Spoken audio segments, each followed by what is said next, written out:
Deskripsi teknis kode masalah OBD2, Intake Valve Control Circuit Solenoid, Bank 2.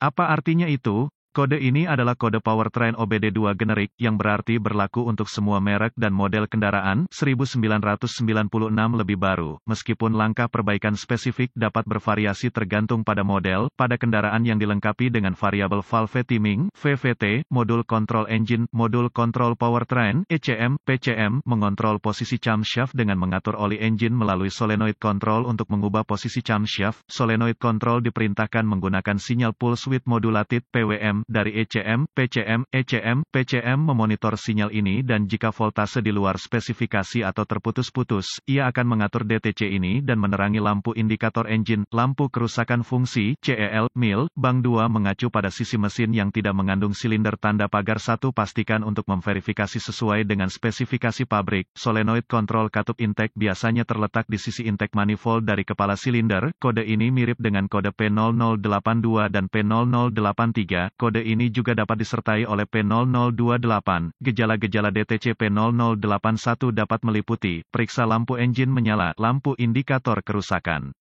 Kendaraan dapat mengalami akselerasi yang buruk dan penurunan penghematan bahan bakar. Penyebab potensial dapat meliputi sambungan kabel yang buruk atau terminal yang terkorosi, kontrol solenoid pendek, daya pendek short to ground, kesalahan diagnostik ECM, langkah diagnostik kawat harness, periksa sambungan harness yang dicabut, cari korosi atau kabel longgar ke konektor, cabut konektor harness dari solenoid dan PCM, dengan menggunakan diagram kabel, temukan kabel plus dan ke solenoid. Solenoida dapat dikontrol dari sisi tanah atau sisi daya, tergantung pada aplikasinya. Periksa dengan diagram pengkabelan pabrik untuk menentukan aliran daya di sirkuit, dengan menggunakan voltmeter ohm digital, DVOM, yang diatur ke pengaturan ohm. Periksa resistansi antara masing-masing ujung kabel. Pembacaan batas atas pada DVOM mungkin terbuka di kabel, koneksi longgar atau terminal. Resistansi harus sekitar 1 ohm atau kurang. Jika ada resistansi berlebihan, mungkin ada korosi atau kabel yang buruk antara solenoid dan PCM, ECM, kontrol solenoid, dengan harness listrik ke solenoid dicabut, menggunakan DVOM yang diatur ke ohm, periksa tahanan antara masing-masing terminal listrik pada solenoid control itu sendiri, gunakan spesifikasi pabrik atau solenoid control baik yang dikenal jika tersedia untuk menentukan apakah ada resistensi berlebihan dalam solenoid. Jika ada batas atas atau resistansi berlebihan pada DVOM, solenoid kemungkinan besar salah. Periksa hubungan pendek ke ground melalui solenoid control dengan menempatkan salah satu kabel DVOM ke ground yang diketahui baik dan yang lainnya ke masing-masing terminal pada solenoid control. Jika ada resistensi, solenoid dapat disingkat secara internal, short to power, cabut harness ke PCM, ECM dan temukan kabel ke solenoid control. Dengan DVOM diatur ke skala volt, sambungkan kabel negatif ke ground dan kabel positif ke kabel ke solenoida control. Periksa tegangan, jika ada tegangan mungkin ada kekurangan daya di harness kabel, temukan kekurangan daya dengan mencabut konektor harness dan menguji kabel kembali ke solenoid, short to ground, cabut harness ke PCM, ECM dan temukan kabel ke solenoid control. Dengan DVOM diatur ke skala volt, sambungkan kabel positif ke sumber tegangan baik yang diketahui seperti baterai dan kabel negatif ke kabel S ke solenoid control. Periksa voltase, jika ada tegangan, mungkin ada hubungan pendek ke ground pada harness wiring, temukan jalur pendek ke ground dengan mencabut konektor harness dan menguji kabel kembali ke solenoid. Periksa hubungan pendek ke ground melalui solenoid control dengan menempatkan salah satu kabel DVOM ke ground yang diketahui baik dan yang lainnya ke masing-masing terminal pada solenoid control. Jika ada resistansi rendah, solenoid dapat disingkat secara internal, PCM, ECM. Jika semua kabel dan solenoid control memeriksa apa-apa, akan perlu untuk memantau solenoid selama operasi mesin dengan memeriksa kembali kabel di PCM, ECM, dengan menggunakan alat pindai lanjutan yang akan membaca fungsi-fungsi mesin. Pantau siklus tugas yang diperintahkan ke solenoid control. Ini akan diperlukan untuk memantau solenoid selama operasi mesin di bawah berbagai RPM mesin dan beban, dengan menggunakan osiloskop atau grafik multimeter yang diatur ke skala siklus tugas. Sambungkan kabel negatif ke ground yang diketahui baik dan kabel positif ke terminal kabel di solenoid itu sendiri. Pembacaan pada alat multimeter harus sesuai dengan siklus tugas yang diperintahkan pada alat pindai. Jika berlawanan, polaritasnya dapat dibalik. Sambungkan kabel positif pada terminal kawat lainnya ke solenoid dan uji ulang untuk memverifikasi. Jika tidak ada sinyal yang terdeteksi dari PCM, mungkin ada kesalahan dengan PCM itu sendiri.